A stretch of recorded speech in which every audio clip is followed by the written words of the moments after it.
something. Oh my God, good morning. Good morning. This is so great. We are filming Lika Talks, and you guys, I'm just like losing my mind a little bit, but we are doing episode 20. Wow. Maybe it's 21. I started 4 months ago-ish, maybe less, and people actually are like legit and come on and sit with me on the couch, or sometimes they sit in front of the flower wall. Yeah. But people like actually make time in their day to come and sit down with me and do my little talk show. Oh, I love this. This is fun. I used to do television and I loved it. So I'm like, having all the feels right now. Oh, good. Well, everyone, I would love to introduce Erica.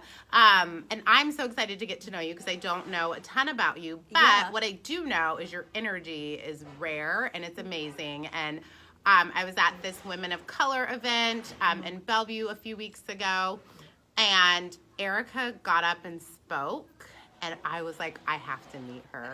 So I have to meet her. I have to shake her hand. I have to introduce myself because I was like, I can't walk out of this room and not connect. I mean, I felt connected when you spoke. You were such a powerful that's so speaker. Kind. Thank you. Such a powerful speaker. So here we are. Erica is on to talk about all the things. Yeah. So tell everyone a little bit about yourself so we can all get to know you. Sure. So my name is Erica Massacoy, and I am the CEO and founder of the OULA company. And we use Ankara African wax fabrics, also known as Dutch wax fabrics, to create women's wear. And all our silhouettes are based on modern American sportswear. Silhouettes from the 60s, 70s, and 80s, because I feel that that's when fashion made the most sense for busy working women with families. So that's what we do. And I started the company here in Seattle in 2015 with a small micro collection. I, at that point, had recently moved from New York City, where I was a dean in the School of Art and Design at the Fashion Institute of Technology. And before that, I'd worked as a professor and as a curator, focusing specifically on contemporary art and digital art and cinema and music. And so by the time I came to Seattle, we moved here from New York for my husband's work. I met a local friend, and she says, well, now that you're in Seattle, everybody has a side hustle and a business. So you need to start a business in addition, to all the other art and design work that you do. So literally, I just started it with a capsule collection, every year creating a new collection. And it's really taken off. We sell our wares through our website, theoulacompany.com, and we do trunk shows across the country. We have to have you in for a trunk show. Is this one of your pieces? Yes, I am always in OULA. So right, you have to be your best brand I have to be my best brand representative. I am with you and on so that, for that's sure. taken a lot to get used to. It's interesting to me how the marketing of fashion has changed. As I was sharing with you before, I used to do television before, and also working in magazines in New York 20 years ago is a very different game. But now, people are really interested in my personal life and how I wear the clothes. And so even more than the clothes, it's become a lifestyle brand. And that sort of happened organically, which is very interesting to me. So yeah, I'm always in OULA, and today I'm wearing the shift. And it's a shift dress with a bell sleeve and a V-neck, and it also comes with an optional belt. Most of our designs are convertible. The ideal is that you can wear them like more than one way. I'm so into that. And you can wear them as a tunic or as a dress. I wear my OULA year-round, so we're in Seattle and it's going to get cool pretty soon. So pretty soon you'll see me rocking this look with, a fur vest over, with some jeans and a cute boot.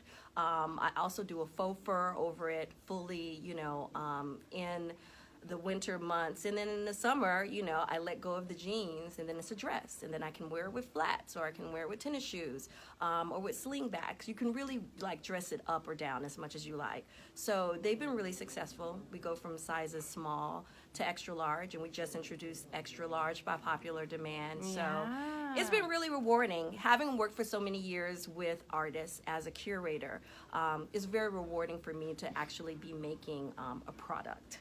I am so into that, and I love first that you're stepping outside of what the Seattle fashion boxes, people are very into monochrome, like no prints, no like people are very like base.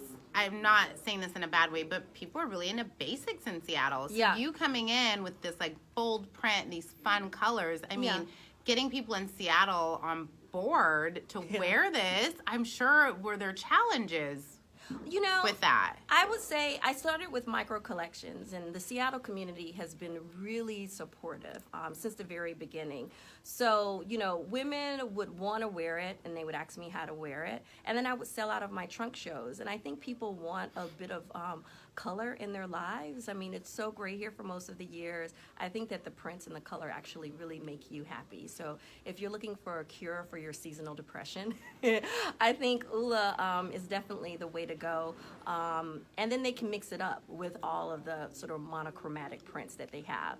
Like everybody has like a dark denim jean or a light denim jean or like a legging or a pant. You just throw your OULA on over it. And, I'm in yoga class or I'm out and about and people will be like, oh, you're Erica with OULA. I wore one of your dresses and I got so many compliments. But what really makes me happy is when women say that they feel beautiful in the clothing and they feel empowered in the clothing.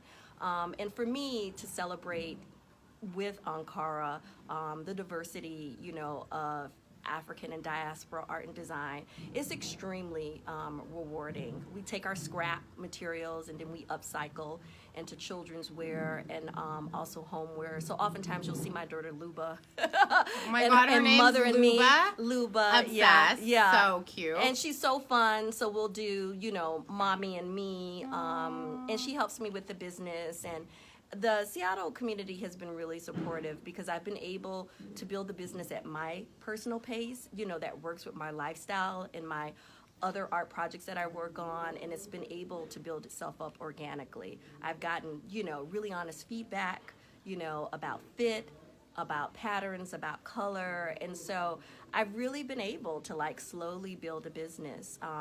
We import the textiles from West Africa, Europe, and India, but everything is made locally here in Seattle. That is amazing. It's all Seattle made, That is amazing. And how much does one of these cost? One of these costs $275. So our shift dress, as well as our pomp dress, which is another sort of 60s shift with the bell sleeve, which is our most popular style, are $275. And people buy like a couple of them, or at least like once, like a season. Yeah. And it's great because they will come to the trunk shows wearing the OULA Ooh, that they wore. And I love that. You know what I mean? Like when someone walks into the store, like wearing their dress. It really is. It's such a good feeling. It's so promising, and it'll last forever. It's a very, very durable fabric. I have my mother's Ankara vintage in my closet. I have vintage Ankara dresses from West and East Africa in my personal vintage collection. So it lasts forever. So it's not about it being fast fashion. You may put it away for a season, but you'll bring it back out, which is wonderful. I mean, I have my friends who are like lawyers and, they're working in finance. They wear it to their close the deal meetings. God, feeling powerful. Feeling powerful. I've had friends wear, their OULA on their Christmas card. I've had them wear it to weddings and then, just for regular drop off and pickup at school. So I really wanted it to be, that really type of convertible piece that can fit in with your lifestyle. And that's where I wear it every day. I mean, for me, it takes the place of a t-shirt. I'm into you. You know what I mean? Yeah. It's gorgeous. And the one thing I love, too, is the fit looks like it would work for every body type, right? Like, it looks like it could just be worn no matter if you're petite or curvy. It works for everyone. It works for everyone, particularly this style. I got a lot of feedback from women who are more busty. The pomp doesn't have a V-neck. It's just like a round neck. And they didn't want it to feel like a, sort of a tinted on them. So the V-neck has changed the game with everybody. And then the belt, you can wear it big or small. I'm pretty small, and I like loose fitting clothes, so I'm always wearing mine sort of loose and flowy, but every once in a while I'll put the belt on and I'll hike it up a bit and make it a mini skirt. Cute. you know, and wear it with slingbacks, and that's a totally different look and feel, you know, for the garment. And yeah, so it's been really, really great for a variety of women. And I'm thinking about at some point even going up to extra, extra large, because I really want OULA to be inclusive. That's really important to me, you know, for it to be inclusive, for it to be durable, and for it to last a lifetime. Like, I'm sure I will give the majority of my OULA to Luba, you know, as she grows up. So like your mom did. Like my mom did, you know, like it's a collection. And my husband is West African. He's from Sierra Leone. So when I got married 10 years ago, I really began collecting Ankara, because I had opportunity to go to the markets throughout West Africa. But it's interesting to me, like my mother-in-law, she will oftentimes wear her beautiful Ankara outfits like to church every Sunday. Yeah. You know, so you see that a lot. But I wanted to wear it a little bit more informally, and I want to wear it like every day. Yes. You know, so that's been great. And you know, we are also upcycling scrap into beautiful dresses. If you go on my Instagram, when we were in Morocco a couple of weeks ago, I was wearing these beautiful 80 puff sleeve, you know, zipper up like dresses. And people just love them. Everywhere I travel, everywhere I go, people really have been responding to it. And that's been really rewarding to me. I was in Sierra Leone 2 years ago, and the aunties there were like, when you come back, bring us one. Oh, you know, so when I was in sweet. Tanzania, I had on another sort of caftan-like dress, and women were like, you know, they know immediately that you're American, you know, or Western, because you're wearing it differently. And to get a compliment like, that's really beautiful, we like gosh, it, huge. is huge, you know. Yes. It's really rewarding. So it's really great that I've been able to, like, you know, move across the country, which is totally unexpected. Oh my God, from East Coast to From the West East Coast. I mean, you know, I've been in New York almost 20 years, and moving to the West Coast, and, you know, being able to raise my family and be an entrepreneur, a mompreneur. A mompreneur, you know, in addition so to cute. doing my other work, has been really rewarding. And a lot of stuff has come out of it. You know, now we're doing like interior work, you know, which is great. And exciting. So yeah, I would encourage everybody. I encourage my daughter. I'm like, the way to go for her generation, particularly if you have dexterity with a lot of different media, and you know, you really understand the breadth and depth of art and design. It's like, be an entrepreneur, particularly if you're creative, because I really feel like creatives can change the world. Oh my God, we are changing the world. We're trying to. One OULA at a time. One OULA at a time. Yeah. Oh, well, I'm so grateful to have you on. We'll have to have you on again, because we didn't get to do our 3 Ps, which we usually do. Oh, I'll come back. Passionate, pisses you off, and what pushes you. Next time you come back, we will have to cover that. It's part of our Lika Talks. It's what we do. Yeah, absolutely. Thank you so much for making